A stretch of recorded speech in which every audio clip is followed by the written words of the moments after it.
join us on our next segment of SHIPS, which stands for SHIPS History, Influence, and Power series. My name is Amy Bachari, and I'm the Education Director at the Steamship Historical Society. And today we're going to be talking with Jim Shaw about deck games. Hi, Jim. How are you today?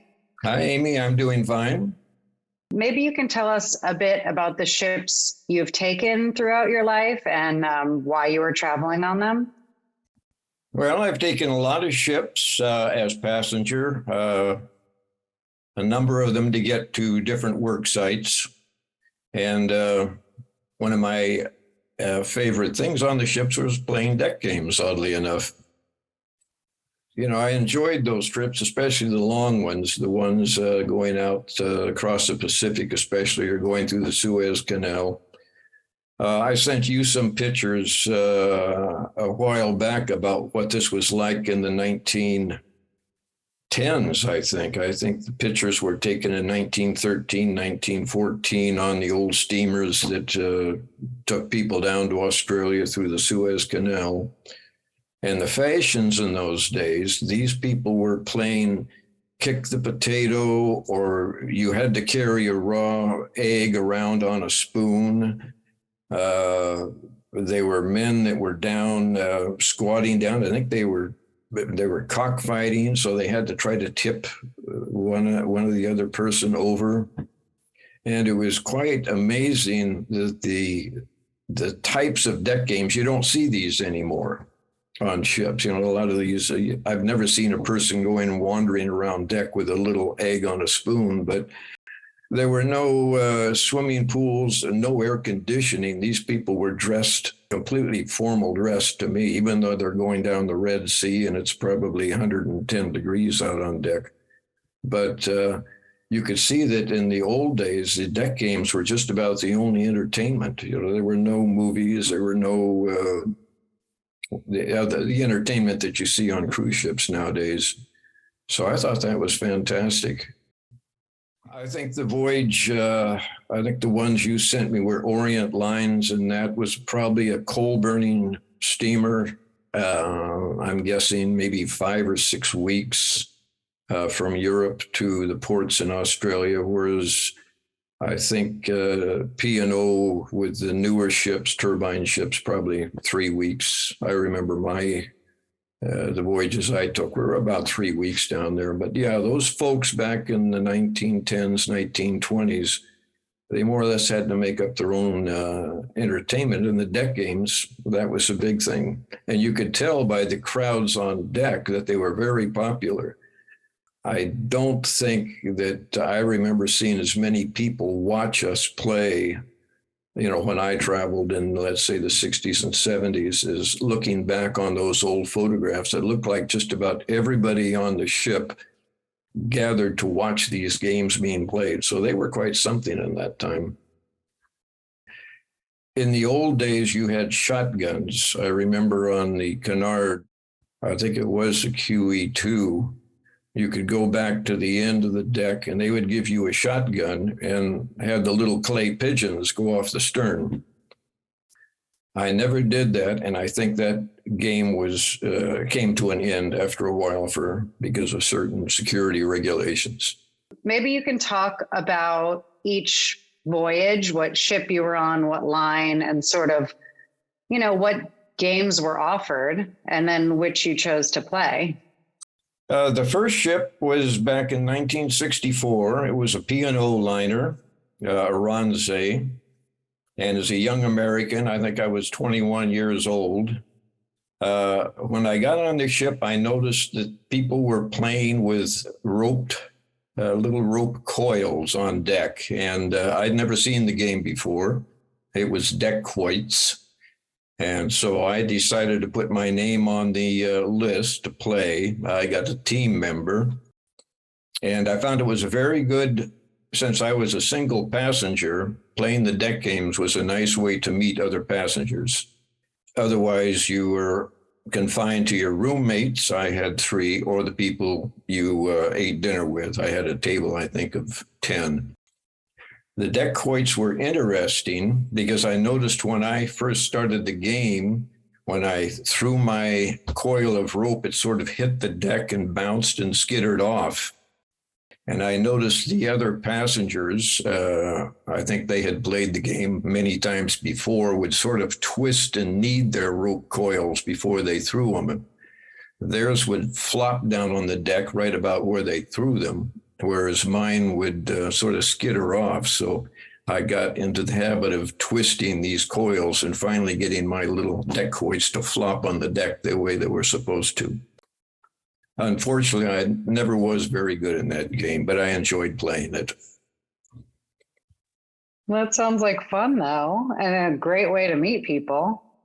It was. That was the main thing. I think all the ships I traveled on, being a single passenger, that was the best way to meet people. Yeah, normally if you came across somebody that you enjoyed being with and you got along well, no arguments, yeah, you'd normally meet.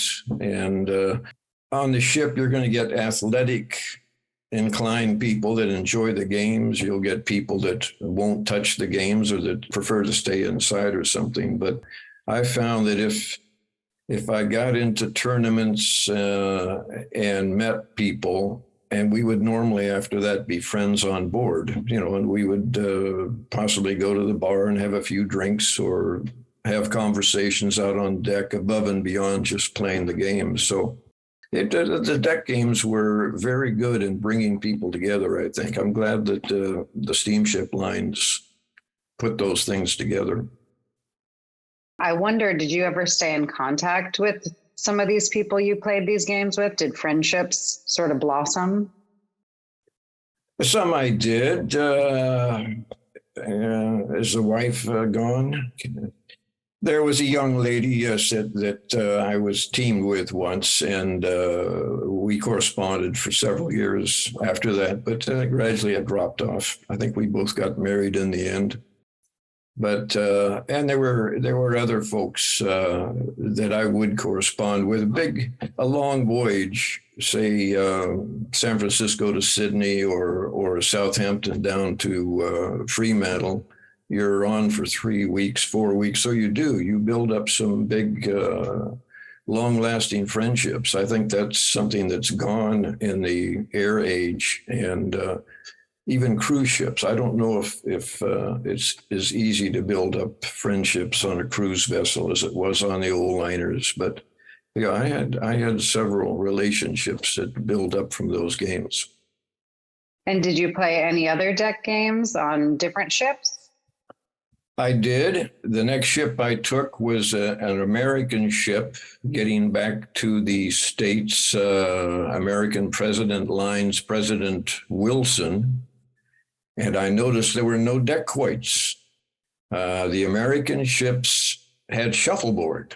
You have the long pole and the little wooden discs. And I did play shuffleboard, but I found that I really would prefer the deck quoits. The shuffles just seem to be skittering all over the place, like my first throw of the deck quoits. One of the other ships I took, Greek ship of the Chandris line, they had what they called deck tennis, which is where you have a little rubber hoop that you have to catch, and then you have to immediately throw back over the deck. I thought it was a lot more like volleyball, which I'd played before. I got pretty good in that, and I found it gave me more exercise. It was a real quick game. Deck quoits is a bit like playing golf. It's slow. You're watching the other players. Not too vigorous. The deck tennis, when you have to get that little coil over the net as soon as you catch it and hope you don't make any misses, that gives you quite a bit of exercise. I think I got a second place once. I was going to ask if you ever played in any tournaments. I did on several of the ships. You're given a teammate, of course, for the most part. You can play singles, you can play doubles. Sometimes there were teams of 4. It depended on the particular deck game. The deck tennis, that was my best game. And deck quoits, I think I might have won a singles on some small unknown ship where the competition wasn't too rough. But there were other games that, say, tug of war, I think on one of the Greek ships. That's where you have a men's team, a women's team. They don't compete against each other. And I noticed on those ships, particularly the ones carrying immigrants on the, let's say, the Europe, Australia run, I think it was a young lad, actually, in fact, that the line had employed just to do the deck games. But he would have an England against the world competition. And most of the passengers were British. So that was the England team. And the world was whoever else he could find, Australian, New Zealand, South African, American. Not too many American travelers on British ships in those days. Another game I remember, I think on a Sitmar ship, was they put a pole across the swimming pool and you're given a pillow, like with an air pillow, not a regular pillow you sleep on. And two players get out on this pole over the swimming pool and bash each other with the pillow until somebody loses and falls in the pool. That one I lost the very first time out, but the other fellow was bigger than I was. So another one I didn't do very well in was the spoon game, where they throw 4 dozen silver spoons into the swimming pool, and you're asked to dive in and grab as many as you can. And I thought that would be fun.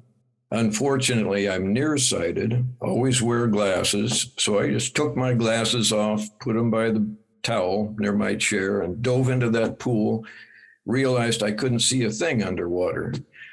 But the only thing I could make out was the glint coming off of the spoons that were in the sunlight. So I gathered all those up, but I couldn't see anything in the shadow. So I came up with my maybe 2 dozen spoons, and I think I got last place in that. I didn't play the spoon game again. So were there games offered that you chose not to play? I never played ping pong until I got on canard ships going across the Atlantic. I met a fellow, Ted Skull. Ended up playing a number of games with him. I think I lost every one.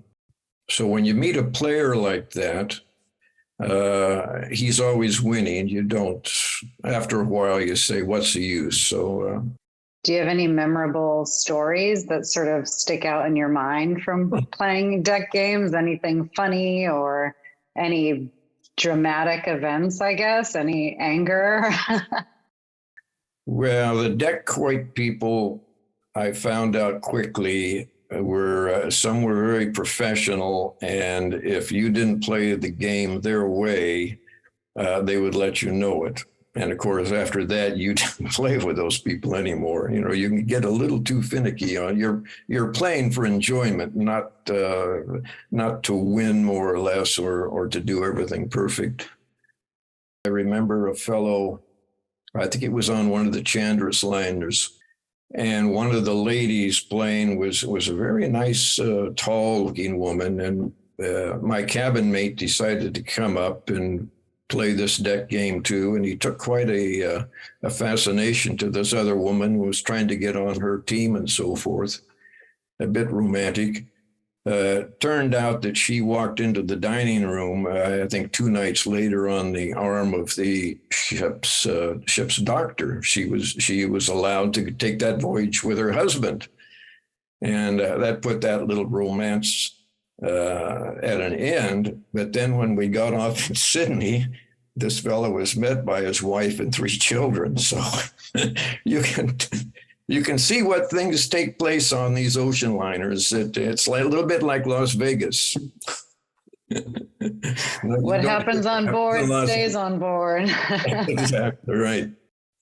Yeah, we have some great glass plate images, actually, of people on deck playing deck games. And there's even one of somebody who's clearly a storyteller and sort of just telling a story to passengers to occupy the time. And I think it's just fascinating. It is. It's changed, I think, with the cruise ships. The cruises I've been on, I don't see as many of those type of deck games being played. Perhaps there are. I remember when I took our two boys on the first cruise that we took them on, and I was searching around for something for them to do. They discovered the video game parlor, and that was it. That's the last we saw of them. I think I had to go in and pull them out just to eat lunch. And then right after lunch, boom, right back to the video game parlor. So what can you do? I think that was priority one, even over the swimming pool. So things have changed.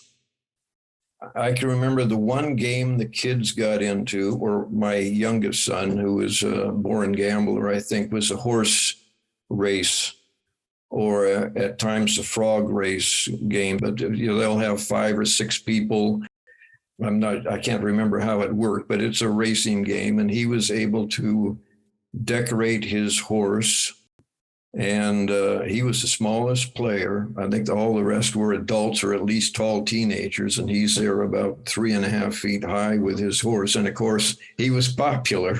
I don't know if his horse run or not, but he was one of the more popular horse owners. But that's the only one that I can remember those two kids getting into. So things have changed quite a bit on ships, say over the last century. The deck games were interesting. I'm glad you folks are making something on this. And they've evolved through the years from those old photographs. What people used to do compared to what they're doing now on the latest cruise liners is, and the amount of entertainment that's offered on cruise line. I mean, that's basically what you're taking the ship for now is a holiday and entertainment. You're not going trying to get someplace like the travelers of the old age. So it's quite a different thing. Well, thank you so much for telling us your stories. If you'll listen to them, why not?